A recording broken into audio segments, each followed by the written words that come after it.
Boa tarde, meus amores. Aqui é a professora Milka. Vamos gravar nossa aula de hoje, certo? Vamos dar continuidade aí ao nosso conteúdo de geografia. Olha só, a gente estava falando aí de um mundo desigual, né? Mundos ricos, mundos, né? Países ricos, países emergentes, alguns com muito, outros com muito pouco, e a gente vai continuar falando um pouquinho sobre isso. Vamos lá para nossa apostila? Vamos lá. Aí está a nossa apostila, realidades desiguais, né? Então a gente falou sobre os países de primeiro mundo, segundo mundo, terceiro mundo, desenvolvidos, subdesenvolvidos. E agora a gente vai continuar falando então por que tem tanta diferença entre alguns países do mundo, né? Então é claro que os países desenvolvidos ou centrais, né? Então boa parte da população desses países possui uma renda e serviços públicos de muita qualidade, né? Uma qualidade de vida muito boa, tá?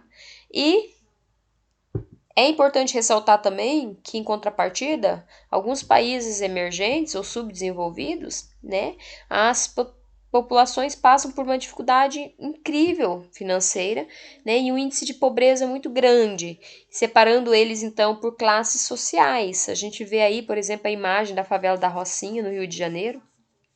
Muito interessante a gente ressaltar que o Rio de Janeiro, que pertence à nossa região sudeste no Brasil, né? Essa região é uma região superlotada, uma região onde as pessoas deixam, por exemplo, cidades do Nordeste, cidades do interior da região norte aí, e vão morar então em cidades mais desenvolvidas em busca do quê? De estudo, em busca de uma condição de vida melhor. Quando chegam nesses locais, percebe-se que para se conquistar um espaço dentro desses locais, precisa primeiramente ter estudo.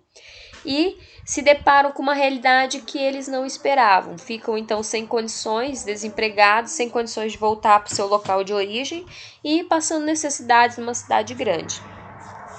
Então as favelas, elas são um amontoado de pessoas que tentam reconstruir a sua vida da forma como conseguem, né? Existem, claro, a gente vê aí nos telejornais o índice de violência muito grande, mas não em todas as favelas, né? E a gente percebe que esse crescimento da cidade também influencia no crescimento das favelas, porque dentro da favela também existem prefeituras, existem, né, pessoas que governantes que aí organizam o espaço, tá? Então a gente vai falar um pouquinho sobre isso.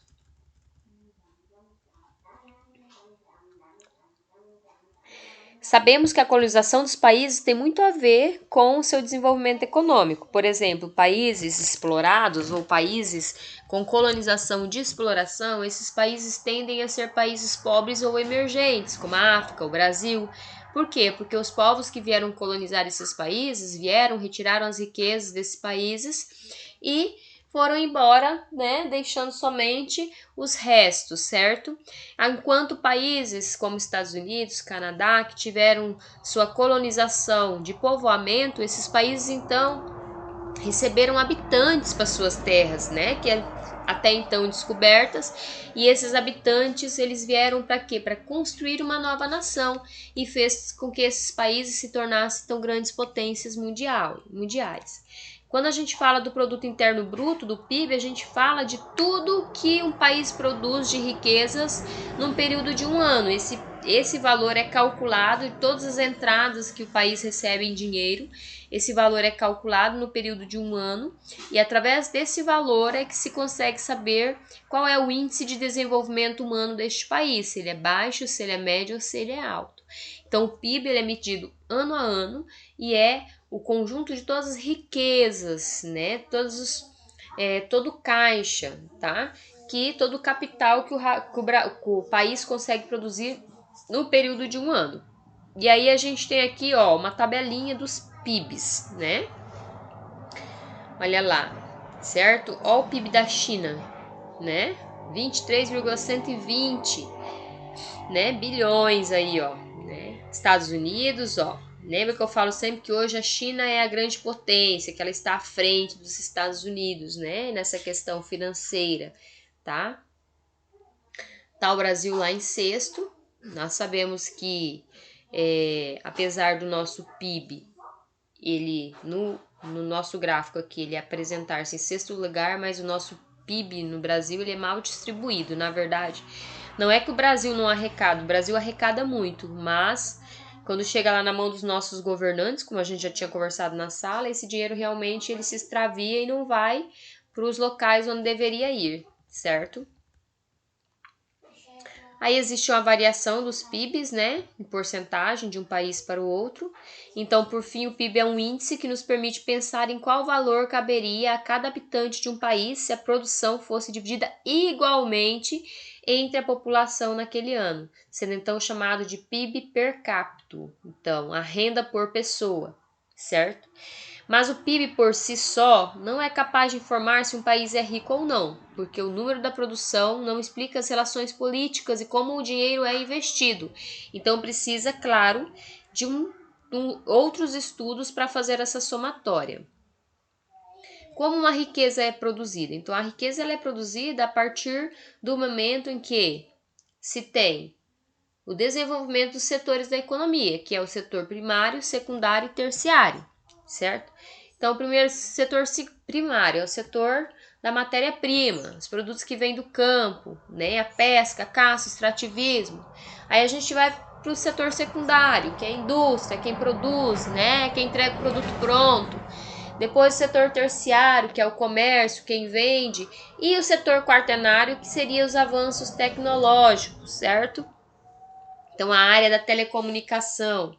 Então, a gente percebe assim que um país ele produz riqueza através das atividades que existem dentro desse país, que é somado então ao quanto esse país produz, que é a renda per capita, tá? Dividido pelo número de habitantes, a forma como esse dinheiro é distribuído dentro de um país, né? E como é investido, tá? Em uma fórmula bem básica, podemos dizer então que o lucro é a riqueza, né? É o valor da venda, o custo de produção, os salários pagos, então é o que sobra, tá? Então se tira todas as despesas e depois se sobra o restante. Esse restante recebe o nome de lucro. É esse valor que é colocado em conta, até para saber se um país é rico, desenvolvido ou subdesenvolvido, pobre. Então o índice de Gini, né, assim chamado porque foi desenvolvido pelo italiano Gini em 1884 e 1995, ele reflete as desigualdades de renda entre diferentes países, tá? O que seria desigualdade de renda? É a diferença entre lucro e salário. É a diferença entre o que sobra depois de pagar todas as despesas e de como a população, né, desse país vive, tá? É muito importante porque geralmente grandes empresas dão lucros elevados e boa parte dos trabalhadores tem salários baixos. Então, se eu pago pouco, é claro que o meu lucro vai ser maior. Quanto menos eu pago, mais lucros eu tenho. Quanto menos despesa eu tenho, mais lucros eu tenho. Além disso, a diferença de salários entre profissionais. Por exemplo, gerente, subgerente, né? Cargos mais elevados ganham mais. Cargos menos elevados ganham menos dentro da empresa. Como um país pode melhorar o seu índice Gini? Bom, os países possuem melhor distribuição de renda, né? Comumente são aqueles que adotaram um jeito hábil de recolher impostos. Conseguem obter dinheiro suficiente para investir nas áreas como educação, saúde, saneamento básico, habitação e em programas que possibilitem a diminuição de desigualdades sociais, tá? Então, todos os impostos que nós pagamos, eles têm que voltar aí para o governo, certo? Em forma de recursos para a população, né? Educação, saúde, saneamento, né? E é importante que a gente tenha consciência que os nossos políticos eles teriam a obrigação de fazer com que esses impostos retornassem para nós, né? Nessa forma. Então, nós temos aí as atividades, tá? Da página 226, para vocês fazerem em casa, certo? Eu espero que vocês consigam responder aí. Ó, as respostinhas estão aqui do ladinho, certo? Quem tem alguma dúvida pode esclarecer a dúvida aqui. E até a nossa próxima aula. Beijinho e até a próxima.